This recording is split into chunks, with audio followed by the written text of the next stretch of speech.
Bonjour, mon nom est Francine Deneau, puis aujourd'hui, on va vous parler là, du fonctionnement du régime d'examen des plaintes. Donc, nous, notre rôle au CAP, peux-tu nous en parler un petit peu? Oui, bien, dans le fond, nous, on est un organisme communautaire, donc le Centre d'accompagnement et d'assistance aux plaintes de la Montérégie. Donc, en fait, nous, on est mandaté par le ministère de la Santé et des Services sociaux pour accompagner toute personne qui veut porter plainte, en fait, là, qui ne sait pas par où commencer un petit peu, qui a des craintes, qui a peur. Donc, là, nous, on est là pour ça. Et on est un organisme communautaire autonome et on est aussi inscrit dans la loi. On existe depuis plus de 30 ans, donc 33 ans, si je ne Oui, me trompe pas. exactement. Et c'est ça. Fait que nous, on est là pour accompagner les gens. C'est des services qui sont gratuits et confidentiels. Et voilà. Donc, sur tout le territoire de la Montérégie. Donc, peu importe vous habitez où, si vous êtes en Montérégie, vous nous appelez nous. Oui, puis vous savez que la Montérégie est divisée en trois, donc la Montérégie Est, la Montérégie Centre et la Montérégie Ouest. Moi, personnellement, je m'occupe de la Montérégie Ouest et une partie de la Montérégie Centre. Moi, c'est Montérégie Est et une partie aussi de la Montérégie Centre. Donc, on se sépare la Montérégie Centre à deux. C'est ça. Fait que si jamais vous appelez pour faire une plainte, ben c'est une de nous deux qui va vous aider là, dans votre démarche. Donc, Azalée, si je décide de porter plainte, c'est quoi la première étape? Peux-tu nous expliquer ça? Oui, bien dans le fond, la personne qui veut porter plainte, là, qui a reçu des services là, qu'elle ne trouvait pas adéquats, là, par exemple à l'hôpital ou du CLSC ou même un parent en CHSLD, par exemple. Donc, la personne, c'est sûr qu'elle peut nous téléphoner, mais elle peut aussi faire la démarche d'elle-même, de son côté. Donc, comme je disais tantôt, nos services ne sont pas obligatoires.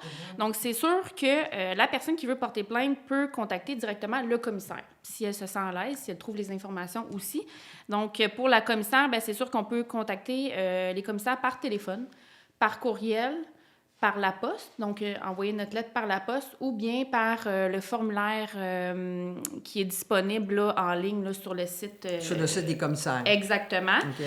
Ou si la personne trouve que c'est trop compliqué, elle ne sait pas par où commencer, des fois, quand on est stressé, on est sur les nerfs, on vit des choses pas faciles, on ne sait pas trop où aller. Donc, la personne peut simplement nous téléphoner et c'est nous qui va guider la personne dans le processus. Donc, si la personne dit « je veux faire le processus moi-même faites juste me dire à qui je dois m'adresser, où je dois aller », il n'y a pas de problème, mais si la personne dit « j'aimerais bien avoir un suivi », donc d'ouvrir un dossier avec nous pour que vraiment on puisse les accompagner, il n'y a pas de problème aussi. Je dirais qu'on s'adapte vraiment avec ce que la personne a besoin en fait, là. Donc, c'est ça. Fait qu'elle peut contacter la commissaire par elle-même ou bien nous téléphoner pour qu'on la guide dans tout ça. Et surtout, ce qui est important, c'est quand vous nous appelez, c'est pas nécessaire Nous, on va prendre le temps de vous écouter. On va prendre le temps de regarder qu'est-ce qu'on peut faire ensemble. C'est quoi votre plan de match? Qu'est-ce qui s'offre à vous comme possibilité? Et puis, il n'y a pas de gêne. On fait ça en toute confidentialité. Puis, Il n'y a pas de temps non plus. On non, prend le temps qu'il non, il faut. n'y a pas de temps non plus. Tu sais, ça peut prendre deux fois. Des fois, vous pouvez être plus émotif ou plus émotif. Votre parent, vous sentez que ça ne va pas bien. On va prendre le temps de vous écouter. On va prendre le temps de faire ce qu'il y a à faire. Puis, il ne faut pas que vous vous sentiez obligé non plus. Non, parce que Donc, souvent, certaines personnes vont vous référer à nous, en fait, puis souvent, ce que les gens pensent, c'est que nous, on est le commissaire aux plaintes, en fait, pour traiter la plainte, ce qui n'est pas le cas. Mais puis là, les gens, des fois, ils nous disent, ben comment ça qu'on m'envoie à vous? J'ai pas besoin de votre aide. Ben c'est correct aussi, c'est pas obligatoire. C'est exactement. juste que parfois, les gens aiment mieux nous référer parce que justement, on peut donner de l'information puis, tu sais, raccrocher si vous voulez pas nécessairement avoir d'accompagnement, là. Ben, c'est Donc, ça, parce qu'il y a plusieurs façons qu'on peut vous accompagner, qu'on peut vous aider. On peut juste vous donner de l'information. Ça peut être correct. On peut vous dire un petit peu comment faire. Ou sinon, mais on peut carrément, là, sans dire vous prendre en charge, là, mais vous aider là, dans votre démarche au complet. Donc, il n'y a pas de souci. C'est quoi nos services exactement? Mettons, moi, là, je décide de porter plainte et puis je t'appelle Azali. Qu'est-ce qui se passe? oui, bien, dans le fond, nos services, c'est vraiment varié. On s'adapte pas mal à la personne. En fait, je dirais, comme tu disais, ça peut juste être un service d'information. Donc, si où je dois appeler, où je dois déposer ma plainte, à qui je dois m'adresser, qu'est-ce qui va se passer.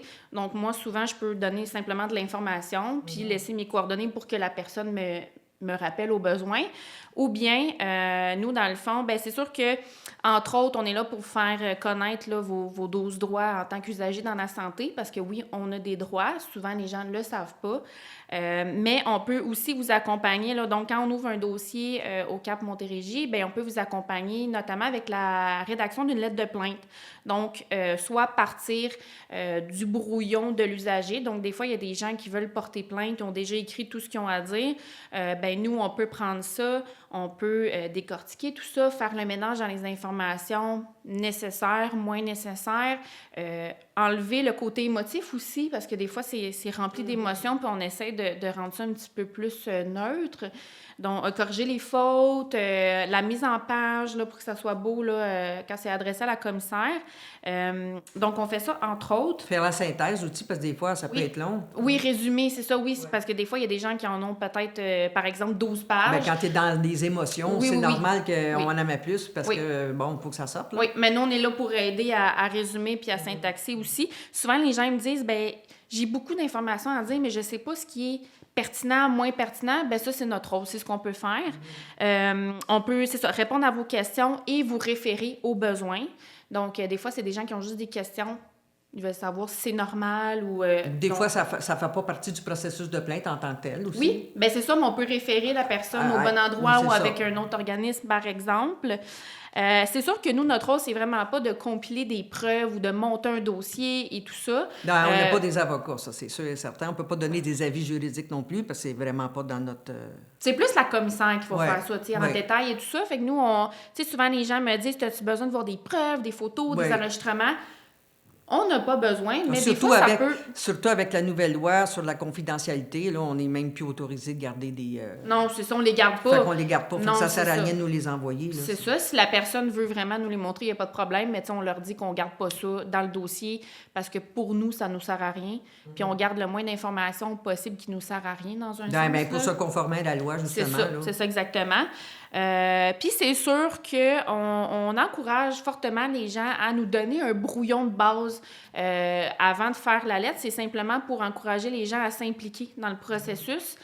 Parce que nous, on ne peut pas rien faire à la place de la personne. Donc, non, puis il ne faut pas oublier que l'usager, c'est le maître d'œuvre de sa plainte. Exactement. À un moment donné, ben, c'est sûr qu'il va falloir qu'il s'implique un peu parce qu'on on l'a pas vécu.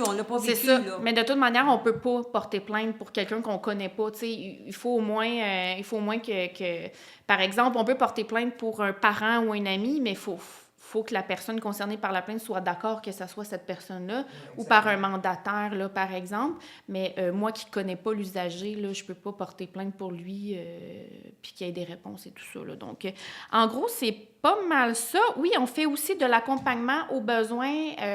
Si la personne porte plainte, par exemple, au niveau de la commissaire veut rencontrer l'usager, par exemple, puis l'usager ne se sent pas confortable. Bien, c'est ça, exactement. Donc, on peut faire de l'accompagnement auprès du commissaire, par exemple, mais il faut vraiment que ça reste dans le régime d'examen des plaintes. Donc, tu sais, des fois, on s'est fait demander est-ce qu'il a fait de l'accompagnement pour les rendez-vous médicaux? Ben non!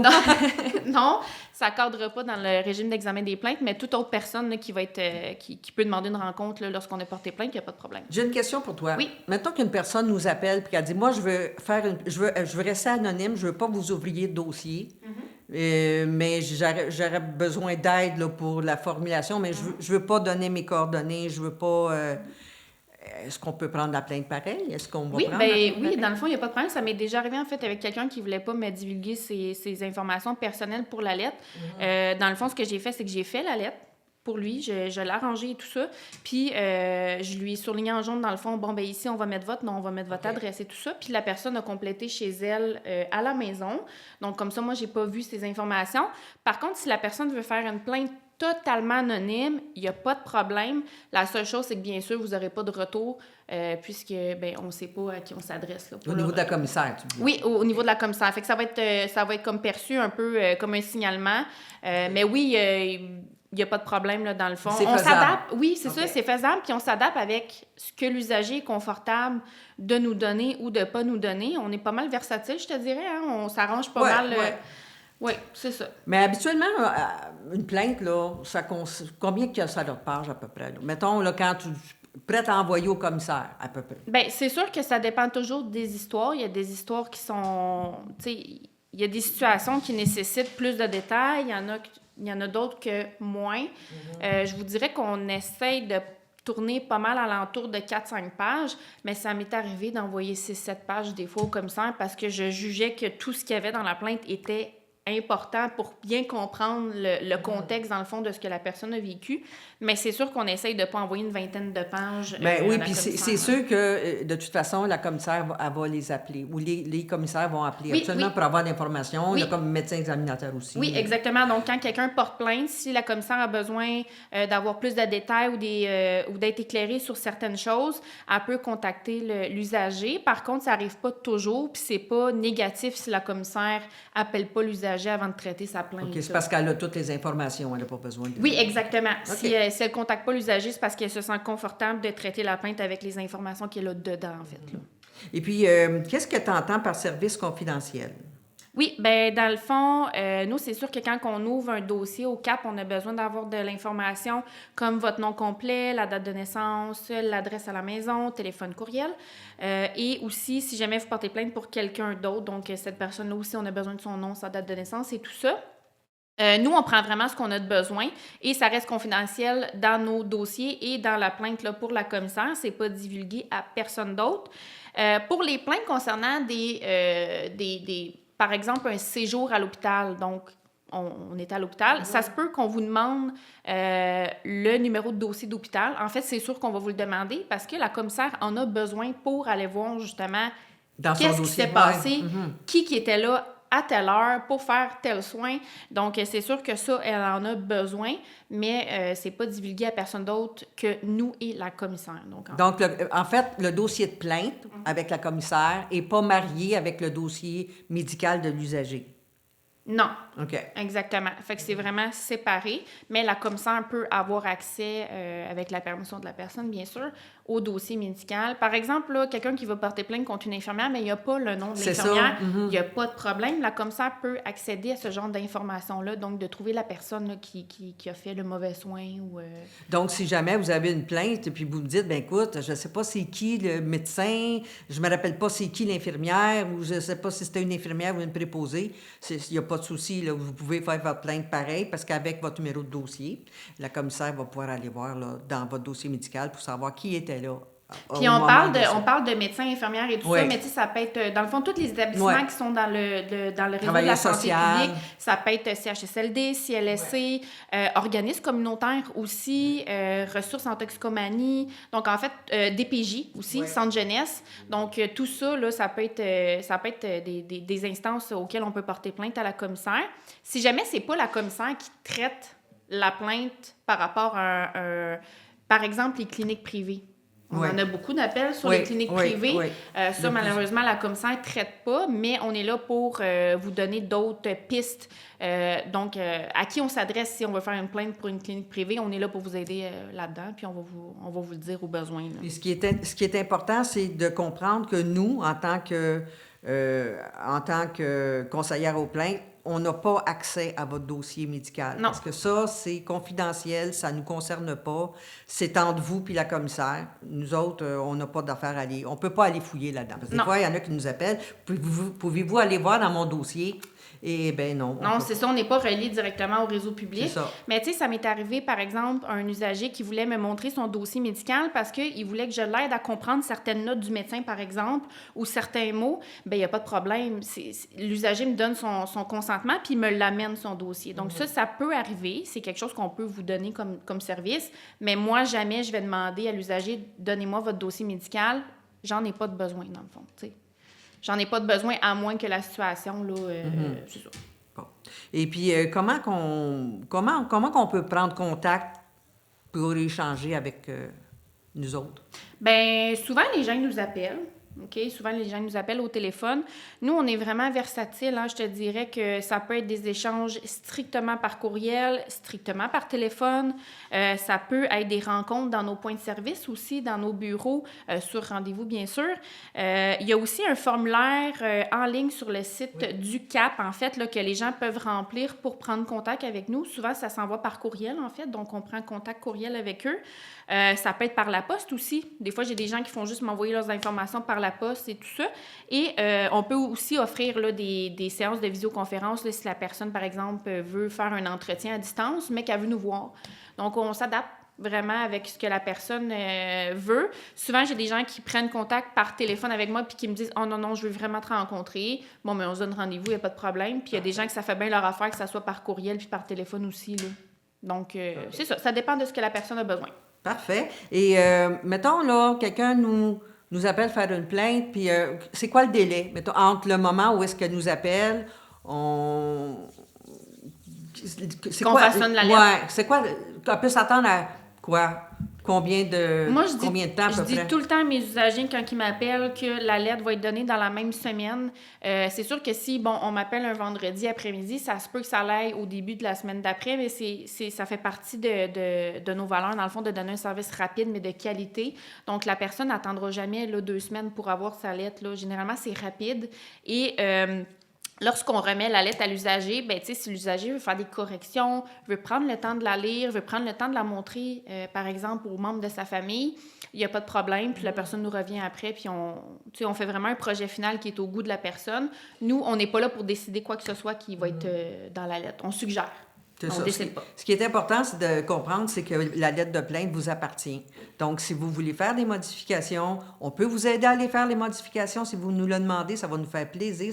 C'est dans notre attribution de tâches. Ou sinon, si vous dites, moi, j'aime mieux les faire moi-même, c'est correct aussi. Fait que, comme je vous disais tantôt, c'est l'usager qui décide, c'est lui qui est le maître d'œuvre de sa lettre de plainte. Donc, gênez-vous pas si vous avez des modifications, on peut vous aider ou sinon, oui, puis ça me fait penser à quelque chose d'important à dire. Souvent, quelqu'un va nous faire écrire une lettre de plainte, par exemple, puis en la lisant, moi ça m'est déjà arrivé, en la lisant, la personne ne se sent pas du tout confortable d'envoyer la lettre de plainte.